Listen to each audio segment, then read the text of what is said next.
Hi friends, welcome to the story spot. ఇవాళ ఏకబుద్ధి కథ విందాం. ఒక కొలనులో సహస్రబుద్ధి, శతబుద్ధి అని రెండు చేపలు ఉండేవి. అందులోనే ఏకబుద్ధి అనే కప్ప ఈ చేపలతో సఖ్యంగా ఉండేది. అవి ప్రతిరోజు సాయంకాలం ఒడ్డున కలుసుకొని కబుర్లు చెప్పుకొని తిరిగి నీటిలోకి వెళ్ళిపోయేవి. ఒక సాయంకాలం ముగ్గురు మాట్లాడుకుంటూ ఉండగా కొందరు పల్లెకార్లు వలలు చేత పట్టుకొని అటుగా వచ్చారు.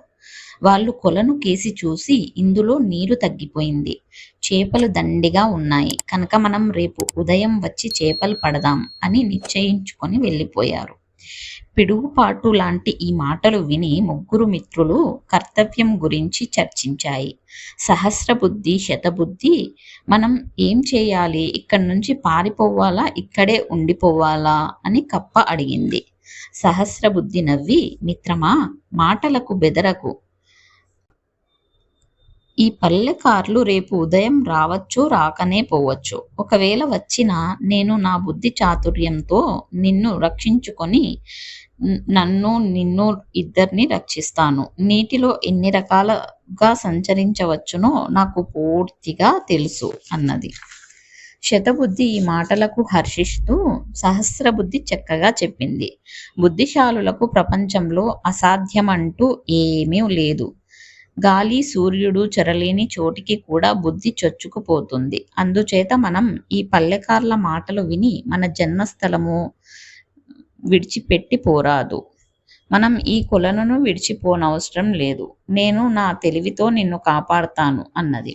దానికి కప్ప, మిత్రులారా, నేను కేవలము ఏకబుద్ధిని. నా బుద్ధి నన్ను ఇక్కడి నుంచి వెంటనే పారిపోమ్మంటున్నది. నేను నా భార్యతో సహా ఇవాళే ఇంకో కొలనుకు పోతాను అన్నది.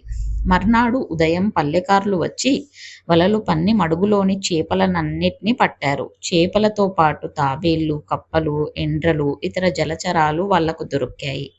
సహస్రబుద్ధి, శతబుద్ధి తమ భార్యలతో సహా తప్పించుకోవడానికి తమ నేర్పునంతా ఉపయోగించి ఎన్ని రకాలుగా కదిలినా లాభం లేకపోయింది. పల్లెకారులు తమకు దొరికిన వాటితో తృప్తిపడి మధ్యాహ్నం దాటి ఇళ్లకు బయలుదేరారు. బరువుగా ఉన్న కారణం చేత శతబుద్ధిని ఒక పల్లెకారు తన భుజాన్న కెత్తుకున్నాడు. సహస్రబుద్ధిని ఒక తాడుకు వేలాడగట్టి ఇద్దరు పల్లెకారులు మోసుకుంటూ వెళ్లారు.